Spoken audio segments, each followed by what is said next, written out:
എന്തൊക്കെയുണ്ട് വിശേഷങ്ങൾ? എല്ലാവർക്കും സുഖം തന്നെയാണെന്ന് വിശ്വസിക്കുന്നു. ഞങ്ങളിവിടെ സുഖമായിരിക്കുന്നു.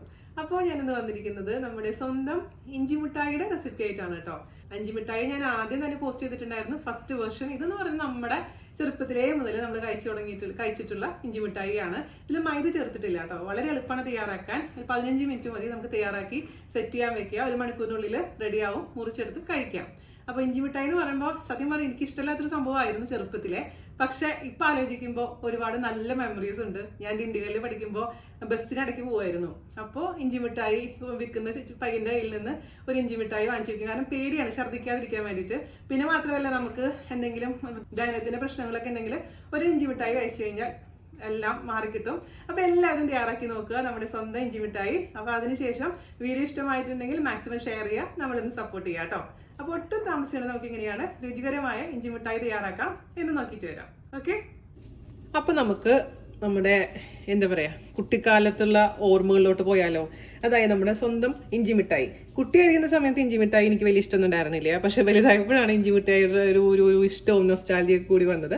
അപ്പോൾ ഞാൻ ഒരു തരത്തിലുള്ള ഇഞ്ചി മിഠായി ഓൾറെഡി പോസ്റ്റ് ചെയ്തിട്ടുണ്ട് കേട്ടോ. ഇത് ശരിക്കും നമ്മൾ പണ്ട് കഴിച്ചിരുന്ന ഇഞ്ചി മിഠായി ആണ്. അപ്പൊ അതിന് വേണ്ടി നമുക്ക് വേണ്ടത് ഇഞ്ചിയാണ്. ഇത്രയും ഒരു വലിയ കഷ്ണം ഇഞ്ചി, ഏകദേശം ഒരു 100 ഗ്രാം അളവ് വരും കേട്ടോ. ഇതിന്റെ തൊലിയെല്ലാം കളഞ്ഞു വരുമ്പോൾ 100 ഗ്രാം ഉണ്ടാവും. അപ്പൊ 100 ഗ്രാം ചെയ്താൽ മതി. ഒരുപാട് ഇഞ്ചി ആയി കഴിഞ്ഞാൽ ശരിയാവില്ല. പിന്നെ നാടൻ ഇഞ്ചിയാണ് ഇതിന് ഏറ്റവും നല്ലത്.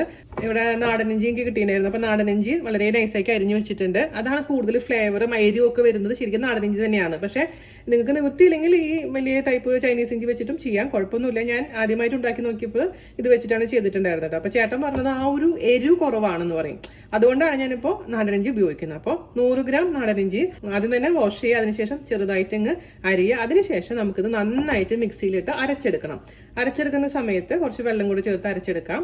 അപ്പോൾ ഇത് ഞാൻ അരച്ചിട്ട് കൊണ്ടുവരാം. അപ്പോൾ നമ്മുടെ ഇഞ്ചി വളരെ നൈസാക്കി അരച്ചിട്ടുണ്ട്. അത് എപ്പോഴും ശ്രദ്ധിക്കണം കേട്ടോ. പിന്നെ ചിലവർ അരിക്കേണ്ട ആവശ്യമൊന്നുമില്ല. അപ്പൊ നമ്മൾ ഇഞ്ചി മിഠായി കഴിക്കുമ്പോൾ ചെറിയ ചെറിയ നാരൊക്കെ ഉണ്ടാവാറില്ലേ, അത് സ്വാഭാവികം മാത്രം.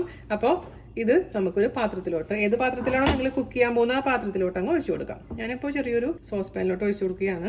നമ്മുടെ ഇഞ്ചി അരച്ചതിലോട്ട് നമുക്ക് ചേർത്ത് കൊടുക്കേണ്ടത് 1.5 കപ്പ് പഞ്ചസാര. നിങ്ങൾ പഞ്ചസാര കാണുമ്പോൾ പേടിക്കരുത് കേട്ടോ. കാരണം 1.5 കപ്പ് പഞ്ചസാര ഉണ്ടെങ്കിൽ അത് കറക്റ്റ് ആയിട്ട് സെറ്റ് ആവുള്ളൂ. ഞാൻ ഉണ്ടാക്കി നോക്കിയപ്പോൾ നല്ല പെർഫെക്റ്റ് ആയിട്ട് വന്നിട്ടുണ്ട്. ചിലവർ ഇതിൽ മൈദയൊക്കെ ചേർക്കാറുണ്ട്. മൈദ ചേർക്കേണ്ട ആവശ്യമൊന്നുമില്ല കേട്ടോ. ഈ പഞ്ചസാര ഇപ്പൊ നന്നായിട്ടൊന്ന് അലിയട്ടെ. ഇപ്പൊ ഞാൻ മീഡിയം ഫ്ലെയിമിലാണ് തീ വെച്ചിരിക്കുന്നത്. ഇതിലെ പഞ്ചസാര ഇങ്ങനെ അലിഞ്ഞുകൊണ്ടിരിക്കുന്നുണ്ട്. ഹൈ ഫ്ലെയിമിൽ ഒരിക്കലും വെക്കരുത് കേട്ടോ. മീഡിയം ഫ്ലെയിമിൽ തന്നെ വെച്ചാൽ മതി. ഇതിങ്ങനെ കുറുകി വന്ന് ഒരു 1 സ്ട്രിങ് കൺസിസ്റ്റൻസി ഒക്കെ ആവുമ്പോൾ ശ്രദ്ധിക്കണം. ഞാൻ കാണിച്ചു തരാം. അതുവരെ നമുക്കിതങ്ങനെ ഇളക്കി കൊടുത്തോണ്ടേ ഇരിക്കാം കേട്ടോ. ഇപ്പൊ ഇത് നമുക്ക് ഫ്രഷ് ഇഞ്ചി അല്ലാതെ ചുക്കുപൊടി വെച്ചിട്ടും ചെയ്യുന്നവരുണ്ട്. അതുപോലെ തന്നെ പഞ്ചസാരയ്ക്ക് പകരമായിട്ട് ശർക്കര വെച്ചിട്ടും ചെയ്യാം. അപ്പൊ സെയിം പ്രൊസീജിയർ തന്നെ ചെയ്താൽ മതി. ചുക്കുപൊടി ഇടുക 100 ഗ്രാം. അതുപോലെ തന്നെ പഞ്ചസാരയ്ക്ക് പകരമായിട്ട് ശർക്കര പൊടിച്ചത് ചേർത്ത് കൊടുക്കുക. ഒരു 1-1.25 കപ്പ് കേട്ടോ. ഒരു 10-15 മിനിറ്റ് എടുക്കും ഇതൊന്ന് തിക്കായിട്ട് മാറാൻ. ചെറിയ ബൗളിൽ കുറച്ച് ഐസ് വാട്ടർ അല്ലെങ്കിൽ സാധാരണ പച്ചവെള്ളം റെഡിയാക്കി വെക്കണം. നിങ്ങൾക്ക് ഉണ്ടാക്കി നോക്കുമ്പോൾ കൺസിസ്റ്റൻസി കറക്റ്റ് ആയിട്ട് മനസ്സിലാക്കാൻ വേണ്ടിയിട്ടാണ്. ആ വെള്ളത്തിൽ കുറച്ച് കഴിയുമ്പോൾ ഇതൊന്ന് ഒഴിച്ച് നോക്കണം. ഇങ്ങനെ ശരിക്കും കയ്യിലെടുക്കാൻ പറ്റുന്ന ഒരു ബോൾ പരുവത്തിൽ അത് ആവണം. ആ സമയത്താണ് നമുക്ക് ഇറക്കി സെറ്റ് ചെയ്യാൻ വേണ്ടി വെക്കേണ്ടത് കേട്ടോ. അപ്പൊ അതൊന്ന് ശ്രദ്ധിക്കണം. അപ്പൊ വെള്ളം റെഡിയാക്കി വെക്കുക. പിന്നെ എന്ത് മധുരത്തിന്റെ ഐറ്റംസ് ഉണ്ടാക്കുമ്പോൾ ഒരു നുള്ളു ഉപ്പ് നിർബന്ധമാണ്. അപ്പോഴാണ് കറക്റ്റ് മധുരത്തിനൊന്ന് ബാലൻസ് ചെയ്യാൻ പറ്റുള്ളൂ.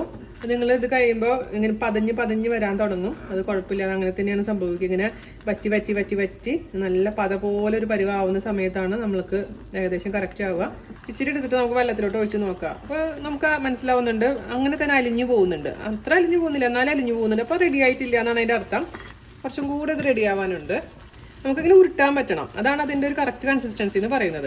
അപ്പൊ ഈ ഒരു പരുവൊക്കെ ആവുമ്പോൾ നമ്മൾ ശ്രദ്ധിച്ചോളൂ കേട്ടോ. ഓവറായിട്ട് ഉരുകി കഴിഞ്ഞാൽ, ഓവറായിട്ട് കുക്കായി കഴിഞ്ഞാൽ എന്ത് പറ്റുന്ന വെച്ചാൽ കരിഞ്ഞു പോകും. അപ്പൊ നമ്മൾ ചെയ്ത് മുഴുവൻ വെള്ളത്തിലാവും. അതുകൊണ്ടാണ് പ്രത്യേകിച്ച് എടുത്ത് പറയുന്നത്. ഞാനിപ്പോൾ ലോ ഫ്ലെയിമിലാണ് ഇത് കുക്ക് ചെയ്തുകൊണ്ടിരിക്കുന്നത്. അപ്പൊ ഒരു പാത്രം റെഡിയാക്കി വെക്കുക. അപ്പൊ ഞാനിവിടെ ഒരു ഗ്ലാസിന്റെ ഒരു പാത്രത്തിലാണ് ഞാൻ ഒഴിച്ചു കൊടുക്കാൻ പോകുന്നത്. അതേസമയം നിങ്ങളുടെ അടുത്തുള്ള ഏത് പാത്രമാണോ സ്റ്റീലിന്റെ പാത്രത്തിലാണെങ്കിലും ഒഴിച്ചു കൊടുക്കാം. താഴെ കുറച്ചൊന്ന് നെയ്യോ വെളിച്ചെണ്ണയോ ഒന്ന് തടവി കൊടുത്താൽ മതി. അല്ലെങ്കിൽ പാർച്ച്മെന്റ് പേപ്പർ ഉണ്ടെങ്കിൽ പാർച്ച്മെന്റ് പേപ്പറൊക്കെ ഇടാം കേട്ടോ. ഒന്ന് ഒഴിച്ച് നോക്കാം.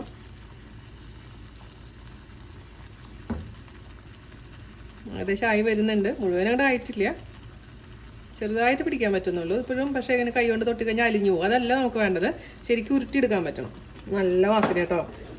ശരിക്കും മനസ്സിലാവുന്നുണ്ട് മാറ്റം നാടൻ ഇഞ്ചി വെച്ച് ചെയ്തപ്പോഴും നമ്മുടെ ദുബായിൽ കിട്ടുന്ന വലിയ ടൈപ്പ് ഇഞ്ചി വെച്ച് ചെയ്തപ്പോഴും. കാരണം കളർ തന്നെ മാറിപ്പോയി. മറ്റേ ശരിക്കും ഒരു ക്രീം കളർ ആയിരുന്നു ഞാൻ ഉണ്ടാക്കിയതിന് മുമ്പ് ഉണ്ടാക്കിയ ഇഞ്ചി മിഠായി. ഞാൻ ഇൻസ്റ്റയിലൊക്കെ പോസ്റ്റ് ഇട്ടുണ്ടായിരുന്നു. ഞാനിപ്പോൾ ഇവിടെ ഫോട്ടോ കാണിച്ചു തരാം. ഇതെന്ന് പറഞ്ഞു കഴിഞ്ഞാൽ നമ്മുടെ നാട്ടിലൊക്കെ കിട്ടുന്ന അതേ കളർ നാടൻ ഇഞ്ചി വെച്ച് ചെയ്തപ്പോൾ അതാണ് മാറ്റം. പിന്നെ ടേസ്റ്റിലും വാസനയിലും ഒക്കെ വ്യത്യാസം വരും. അപ്പം നിങ്ങൾക്ക് നാടൻ ഇഞ്ചി കിട്ടുകയാണെങ്കിൽ അതാണ് ഏറ്റവും ബെസ്റ്റ്. ഏകദേശം റെഡി ആയിട്ടുണ്ട്. നമുക്ക് വീണ്ടും കുറച്ച് വെള്ളത്തിലോട്ടൊന്ന് വെച്ച് നോക്കാം. പിന്നെ ഓഫ് ചെയ്യണം കേട്ടോ. വേണമെങ്കിൽ മാത്രം നമുക്ക് ഓൺ ചെയ്യാം. ഞാൻ പറഞ്ഞ പോലെ ഇത് കറക്റ്റ് ആയിട്ടുണ്ട്. ഇപ്പോൾ കാണിച്ചിട്ട് നിങ്ങൾക്ക് ഉരുട്ടിയെടുക്കുമ്പോൾ കണ്ടില്ലേ സോഫ്റ്റ് ബോൾ പോലെ ആയിട്ടുണ്ട്. അതിൻ്റെ അർത്ഥം ഇത് കറക്റ്റ് ആയിട്ടുണ്ടെന്നാണ്. നമുക്കിനി ഇത് ഒരു നമ്മൾ ഏത് പാത്രത്തിലാണോ സെറ്റ് ചെയ്യാൻ പോകുന്നത് ആ പാത്രത്തിലോട്ട് അങ്ങ് ഒഴിച്ചു കൊടുക്കാം. അപ്പം ഞാനിവിടെ ഓഫ് ചെയ്തിട്ടുണ്ട്. അപ്പോഴേക്കും ആ പതയൊക്കെ ഒന്ന് വറ്റിയിട്ടുണ്ട്. ഇതിലോട്ട് നമുക്ക് 1 ടീസ്പൂൺ നെയ്യ് ഒഴിച്ചു കൊടുക്കാം. 1 ടീസ്പൂൺ ഉരുക്കിയ നെയ്യ് കേട്ടോ. മിക്സ് ചെയ്ത് കൊടുക്കുക. ഇനി നമുക്ക് ഒരു പാത്രത്തിലോട്ട് സെറ്റ് ചെയ്യാൻ വേണ്ടി അങ്ങ് ഒഴിച്ചു കൊടുക്കാം. പതയൊക്കെ നന്നായിട്ടൊന്ന് മിക്സ് ചെയ്ത് പത കളഞ്ഞതിന് ശേഷം ഒഴിക്കാൻ പാടുള്ളൂ കേട്ടോ. അപ്പം നമുക്കിനി റെഡി ആക്കി വെച്ചിരിക്കുന്നത് ഞാൻ ഈ പാത്രത്തിൽ ഒരു അല്പം നെയ്യ് പരട്ടിയിട്ടുണ്ട് കേട്ടോ. അതിലേക്ക് അങ്ങ് ഒഴിച്ചു കൊടുക്കാം.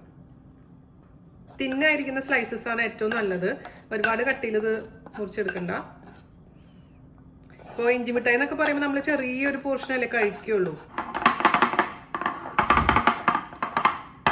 എയർ ബബിൾസ് ഒക്കെ ഉണ്ടെങ്കിൽ ഒന്ന് മാറ്റാം. അതിന് ശേഷം നമുക്ക് സെറ്റ് ചെയ്യാൻ വേണ്ടി മാറ്റി വെക്കാം. 1 മണിക്കൂർ കൊണ്ട് തന്നെ സെറ്റ് ആവും. ഫ്രിഡ്ജിലൊന്നും വെക്കേണ്ട ആവശ്യമൊന്നുമില്ല. പുറത്ത് തന്നെ വെച്ച് കൊടുത്താൽ മതി. അപ്പോൾ കുറച്ചൊന്ന് സെറ്റ് ആവുന്ന സമയത്ത് നിങ്ങൾക്ക് വേണമെന്നുണ്ടെങ്കിൽ ഒരു കത്തി വെച്ചിട്ട് മുറിച്ച് വെക്കാം. അപ്പോൾ നമ്മൾ മൈസൂർ പാക്കൊക്കെ ചെയ്യുമ്പോൾ നിങ്ങൾ കണ്ടിട്ടില്ലേ, ഒന്ന് സെറ്റായി വരുമ്പോഴേക്കും ഒന്ന് മുറിച്ച് വെക്കുക, അല്ലെങ്കിൽ മുറിക്കാൻ വളരെ പ്രയാസമായിരിക്കും. അതല്ലാന്നുണ്ടെങ്കിൽ എല്ലാം സെറ്റായതിനു ശേഷം നമുക്ക് മുറിക്കാനും കുഴപ്പമൊന്നുമില്ല. പക്ഷെ എങ്ങനെയാണ് നിങ്ങൾക്ക് സൗകര്യം അതുപോലെ ചെയ്തോളൂ. അപ്പോൾ ഇതൊന്ന് സെറ്റ് ആയതിനു ശേഷം എങ്ങനെയായിരിക്കും കാണിച്ചു തരാം. ഓക്കെ. അപ്പോൾ 1 മണിക്കൂർ കഴിഞ്ഞിട്ടുണ്ട് കേട്ടോ. 1 മണിക്കൂർ കഴിഞ്ഞിട്ട് അതിന് മുമ്പായിട്ട് ഞാൻ ജസ്റ്റ് കത്തി വെച്ചൊന്ന് വരഞ്ഞ് വെച്ചിട്ടുണ്ട്. എന്താ വെച്ചാൽ എനിക്കൊരു ഫോൺ കോൾ വന്നു. അപ്പോൾ വർത്തമാനം പറഞ്ഞിരുന്നപ്പോൾ സമയം പോയി അറിഞ്ഞില്ല. അപ്പോൾ കുറച്ചും കൂടി കട്ട് ചെയ്യേണ്ടിയിരുന്നു. എന്നാലും ഞാൻ ജസ്റ്റ് ഒന്ന് കത്തി വെച്ചിട്ട് ഇങ്ങനെ ഒരു ലൈൻസ് ഇട്ടിട്ടുണ്ട്. അങ്ങനെ നിർബന്ധമൊന്നുമില്ല കേട്ടോ. അപ്പോൾ നേരത്തെ ചെയ്യാൻ പറ്റുമെങ്കിൽ അത്ര നല്ല കാര്യം. അപ്പോൾ പെട്ടെന്ന് തന്നെ നമുക്ക് മുറിച്ചെടുക്കാൻ എളുപ്പമായിരിക്കും. അപ്പോൾ ഇത് ഇവിടെ നിന്ന് താഴെ നിന്ന് വിട്ട് കിട്ടാൻ വേണ്ടി എന്താ ചെയ്യേണ്ടതെന്ന് വെച്ച് കഴിഞ്ഞാൽ ഞാനിവിടെ സ്റ്റീലിൻ്റെ പ്ലേറ്റിൽ കുറച്ച് ചൂടുവെള്ളം എടുത്തിട്ടുണ്ട്. അതൊന്ന് മുക്കി വെക്കുക. അപ്പോൾ പഞ്ചസാര ഒന്നും മെൽറ്റ് ആവില്ല. അതിന് വേണ്ടി മാത്രം ഒരുപാട് സമയം വെക്കരുത് കേട്ടോ. അപ്പോൾ പെട്ടെന്ന് തന്നെ നമുക്ക് എടുക്കാൻ പറ്റും. അതിന് വേണ്ടി മാത്രം ഇച്ചിരി വെള്ളത്തിൽ വെച്ചപ്പോൾ നമുക്ക് കത്തി വെച്ചിട്ട് നമ്മൾ വരഞ്ഞതിൽ കൂടെ ഒന്ന് ഇതേപോലെ തന്നെ നന്നായിട്ട് ആഴത്തിൽ വരഞ്ഞു കൊടുത്താൽ മതി. സുഖമായിട്ട് നമുക്ക് മുറിച്ചെടുക്കാൻ പറ്റുന്നുണ്ട്.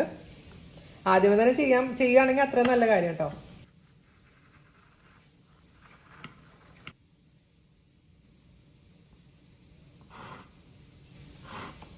നിങ്ങൾക്ക് ഇഷ്ടമുള്ള സൈസിലങ്ങ് മുറിക്കുക. ഞാനിത് ചെറിയ ചെറിയ ക്യൂബ്സ് ആയിട്ടാണ് കേട്ടോ മുറിക്കുന്നത്. ഞാനിവിടെ ഈ ഒരു സൈസിലാണ് മുറിക്കാൻ പോകുന്നത് കേട്ടോ. അപ്പോൾ നമ്മുടെ ഇഞ്ചി മിഠായി നന്നായിട്ട് ചൂടൊക്കെ പോയിട്ടുണ്ട്. നല്ല തണുത്ത് നല്ല ക്രിസ്പി ആയിട്ട്. ഇത് ഏതാണെന്നറിയാമോ? ഇതിന് മുമ്പ് ഞാൻ ഉണ്ടാക്കിയതാണ് കേട്ടോ. അപ്പോൾ ഇതിപ്പോൾ 2-3 ദിവസത്തിനുള്ളിൽ 3ാമത്തെ ബാച്ചാണിത്. പിന്നെ ചിലവായിക്കോളും. നമുക്ക് വീട്ടിലെ കാര്യങ്ങളും ക്ഷണിക്കുമ്പോൾ ഭക്ഷണമൊക്കെ കഴിച്ചതിന് ശേഷം ഒരു ഇഞ്ചി മിഠായി കൊടുക്കാം. അപ്പോൾ വയറിന് എന്തെങ്കിലും പ്രോബ്ലംസ് ഒക്കെ ഉണ്ടെങ്കിൽ മാറിക്കോട്ടെ. അപ്പോൾ ഇതിൻ്റെ സൈസ് നിങ്ങളുടെ ഇഷ്ടത്തിനനുസരിച്ച് ചെറുതാക്കുകയോ വലുതാക്കുകയോ ചെയ്യാം കേട്ടോ. അപ്പോൾ ഈ രീതിയിൽ കട്ട് ചെയ്യാം, അല്ലെങ്കിൽ ഇതുപോലെ സ്ക്വയർ ആയിട്ട് കട്ട് ചെയ്യാം, അല്ലെങ്കിൽ ഇതിനേക്കാൾ ഇനിയും വേണമെങ്കിൽ ചെറുതാക്കി കട്ട് ചെയ്യാം. അതൊക്കെ നിങ്ങളുടെ ഇഷ്ടത്തിനനുസരിച്ച് മാറ്റം വരുത്താം. ഞാനിവിടെ കുറച്ച് ഇഞ്ചി മിഠായി ക്ലിംഗ് റാപ്പ് കവറിലൊന്ന് ഇതേപോലെ തന്നെ ആക്കിയിട്ടുണ്ട്. നമ്മൾ പുറത്തുനിന്ന് വാങ്ങിക്കുമ്പോൾ ഇതേപോലെ കവറിലല്ലേ കിട്ടുന്നത്. അതിന് വേണ്ടി മാത്രം കേട്ടോ. എല്ലാം ചെയ്തിട്ടൊന്നുമില്ല. അതുപോലെ തന്നെ നമുക്ക് ലോങ് ആയിട്ടുള്ളത് ഇതുപോലെ നമുക്കിവിടെ 2 സ്ഥലത്ത് നോട്ടിടാം.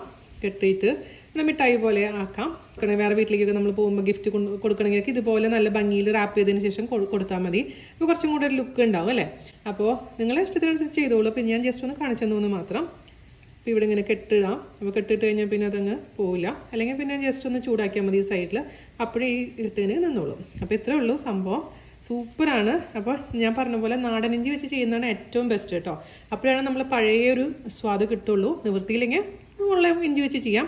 എന്തായാലും എല്ലാവർക്കും ഇഷ്ടപ്പെട്ടു എന്ന് വിശ്വസിക്കുന്നു. എല്ലാവരും തയ്യാറാക്കി നോക്കുക. അതിനുശേഷം അഭിപ്രായം പറയാനും നമ്മുടെ വീഡിയോ മാക്സിമം ഷെയർ ചെയ്യാനും മറക്കരുത്. അപ്പോൾ അടുത്ത അടിപൊളിയായിട്ടുള്ള റെസിപ്പി ആയിട്ട് വരുന്നവരെ നന്ദി, നമസ്കാരം. താങ്ക്